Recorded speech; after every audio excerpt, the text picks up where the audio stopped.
Hey, welcome to the Aksarben Foundation podcast. Today we're visiting with two awesome interns from the foundation. And would you please introduce yourselves?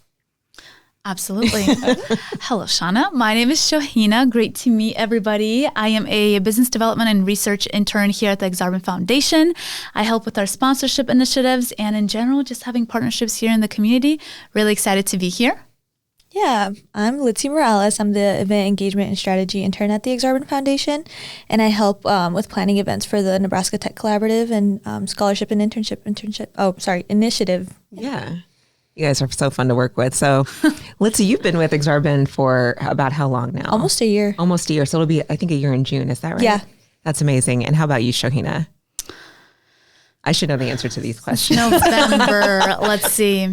So November? Yeah, like 6 months. Okay. Yeah. That's great. So a year. These are also not your first internships. So can you talk to us a little bit about like some of the internships you've had before? You don't have to say the specific company, but like what some of your responsibilities were. Yeah, I can start off. I used to work with data actually before I started working in event planning. And so that was definitely like a big switch for me from going from something that was a little bit more corporate, a little bit more analytical to something a little bit more management based. And honestly, I've loved it so far. I've loved learning the different things between both. And other than that, I wouldn't call them internships, but even like student work studies in operations and finance. Yeah. Awesome. I would say too, I was just trying different internships when I first got into college. First it was finance, then it was marketing and sales. And ultimately I decided on marketing and sales, specifically technology sales. I would just say, well, some of the recent internships that I've had, it was doing standard tech sales like prospecting, pipelining, cold calling as well. I also did a lot of data as well at Union Pacific. But yeah, all of them just helped cohesively bring all my skills together and prepare for the workforce. So that's great. And you both are UNO students, UNO seniors, right? So what are you studying? And maybe also how has being a student at UNO helped prepare you for your internships? Yeah.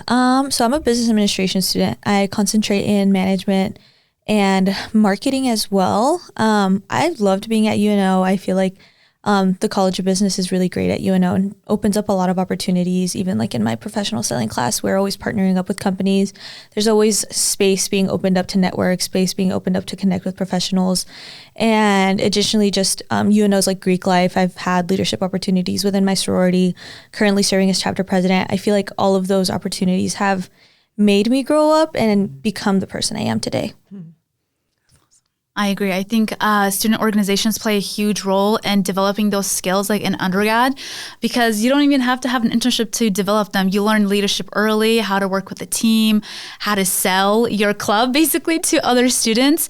So I think those are always great. But I would say for me, I ran the entrepreneurship club, or I was part of entrepreneurship club my entire college career, and I ran it up until last semester. So it's bittersweet, but it's awesome. And then I also run the investment club at school as well that, has helped me prepare better for more analytical roles in general, to just have that multifaceted set of skills. So I think that's awesome. So amazing. So one of the reasons I invited you here, I'm just remembering this just now. Yeah. I am so funny sometimes. I'm like, we're going to talk about internships. Yeah. We're talking about leadership as well. So you two are currently presidents of clubs, or you're a president of a sorority on campus. Can you talk to us a little bit about what are some of the like key leadership lessons you've learned as a leader of an org, and even maybe some of the more challenging aspects of it? Yeah, I would say, I don't think I ever felt ready to step into my leadership roles, but regardless, I wanted them. And I feel like at first I shied away from wanting to take on VP roles. But I mean, I got over it because my first semester in the sorority, I was VP of recruitment and VP of entity ops, and then ran other executive positions with our president to help up, like people stepped down, I stepped up. So I would say like getting over that nervousness of feeling like I'm not ready, because I might not ever be ready. But I feel like through taking on those roles, being okay with making mistakes, being okay with putting yourself in situations where you're not the most comfortable, prepare you even better for the future. I would say like that's one of the biggest things I've taken away from that. That's awesome. How about you, Shohina? That's really good. Kind of going off of Litzy, I think the biggest thing with leadership is that you're going to learn as you go. I think a lot of the students think that they need like a specific experience or they need to be in, another leadership position for a little bit to learn more about like the higher position. But I think in general, in my experience, you're going to learn it as you go, and that's the best part. But I would say the biggest lesson that I've learned about leadership is obviously in clubs, it's all about being there for your team, but being a really good listener. Because when you're a really good listener, you understand what the challenges are, you understand the dynamics, you know what's going on, you're aware of what's happening in the club, what is going on. And that all comes with just being a great listener and paying a lot of attention to detail. And from that, you can also make really good decisions and specific decisions that can help your club grow and be really well and perform well. That's awesome. And 100%. Yeah, I was going to say too, one way that I've seen both of you show up at the Aksarben Foundation and leverage your leadership skills, and I'll talk about each of you specifically, but Litzy, so we just had the Nebraska Women in Tech Summit, and your previous manager really helped set the foundation for all the work you did, but then you really stepped in and stepped up when, the time came to do that. Yeah. And just made sure that, everything was organized. People are still talking about how good they felt about the level of information they received. I've heard professional presenters tell me, and this was just like earlier this week, say, how many conferences I've spoken at, and not one time have I gotten the level of detail that I received that time. That. So it's just really impactful. And then with Shohina, I know that you've not done fundraising at a nonprofit ever before, but you've done sales.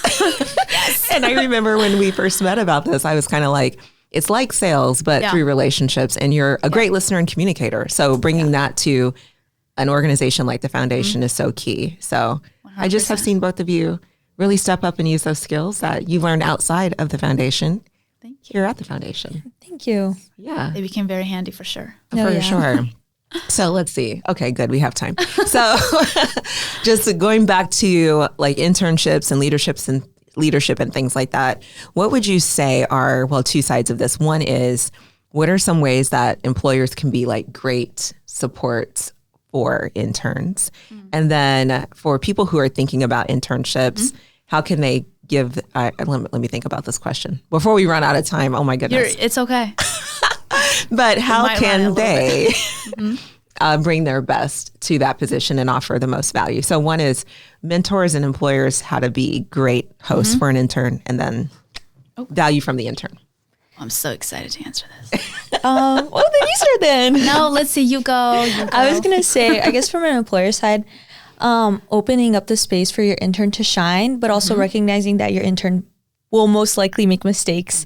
And it's like the same thing I tell my girls in my sorority, like, this is your space to make mistakes within certain guidelines, but make the mistakes and learn.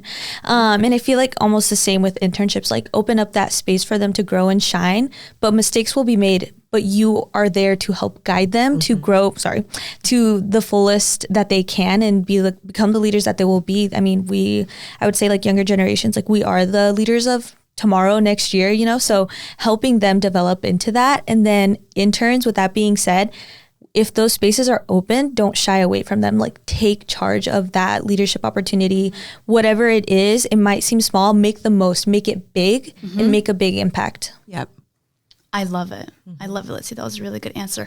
I'm gonna flip it. I'm gonna start with what the interns should do, and then how employers can support them. So I think as far as interns, the biggest advice that I have for them to step into an organization and bring value is first understand what kind of organization you're getting into. Is it a nonprofit? Is it a company? Understand the business model.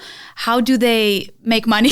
Yeah, exactly. How do they do business? And what is the role that you got through your internship? Like, look at the job description. When you're interviewing, understand or ask the employer what you'll be doing specifically. And I think based on that, you can tailor the existing experience you have. And another really big thing, we talk about this all the time, Sean, is to be curious, to be open, like you said, take ownership, and to ask really good questions and be very be curious and present. I think sometimes with internships and going to school, it can be hard to stay focused on both. But I think if you're present on both your school, of course, number one, and your internships, not only will you get a lot out of it, but your experiences will just be so much more richer that it'll also help you be just smarter in general and be more familiar with the systems that you're working with. That was a long answer. That's okay. To the employers, I think the way they can support the interns is one, being a coach. I think sometimes when interns step into positions, they're not really used to professional environments. So when their direct manager or supervisor is a coach, gives them feedback, and actually has their best interest in mind, as well as invests in them, specifically their time. I think that's the biggest thing in terms of developing really good leaders. And I think shout out Shohina. I just want to shout out Shohina. You do an incredible job, especially at Aksarben Foundation. You meet with me every single day I'm in the office, which I really appreciate. But I think those are very, very significant, and it goes both ways. So the value will be interchangeable. Love it. And I think too, I just think that I love the fact that both of you, I would say, take ownership of your outcomes. So that's super key. And just keep doing that no matter what. I know we're out of time. Okay. Yeah, a little bit out of time. But what's one final piece of advice you would give to any student who's like, I'm having trouble. Here's a big one that students run into. They're having trouble landing that first internship. A lot of no's, sometimes no response at all. What would you say?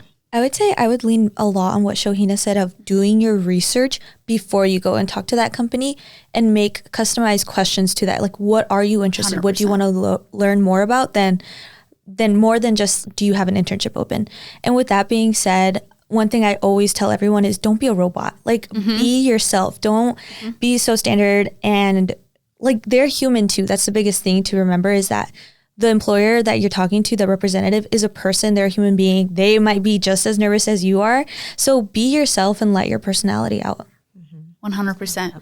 I love that. Let's see. I think to add on to that, I would say, well, if you keep knocking on doors and you're not hearing back, open your own door. Or I'd like to say, like, create your own door. But that comes with taking ownership and doing your own research. You're going to these employers to add a value, right?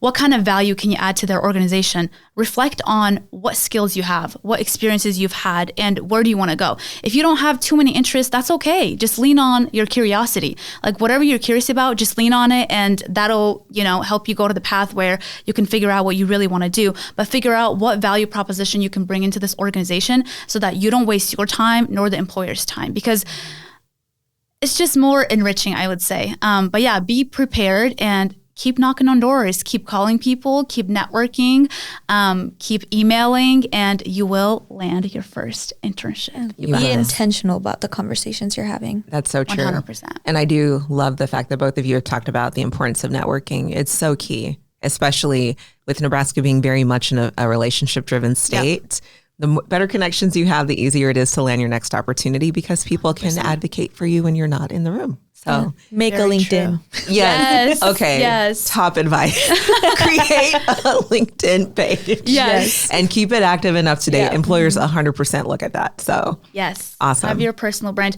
One thing I want to add. Okay. I know we're so over time. But one thing I want to add, when it comes to networking, right? Students, sometimes we're not taught how to network at school, and people find their own ways to network. But I have found in my personal experience and based on research that best networking happens when you know a little bit about the industry that you're going to network in. For example, if you're interested about real estate, you're going to go to a real estate networking group, know a little bit about real estate so that you can ask good questions. Yep. Anyway, do your research, be prepared and intentional, like Litzy said. We are done. Yeah, we're cut off right now. No more questions. I think you're cut off. You're so funny. Thank you so much. Yeah. This has been great. I appreciate both of you, and thanks for all you do for the foundation. Thank you, Shohina. Yeah. Thank you so much for everything. Of course. Goodbye, everyone.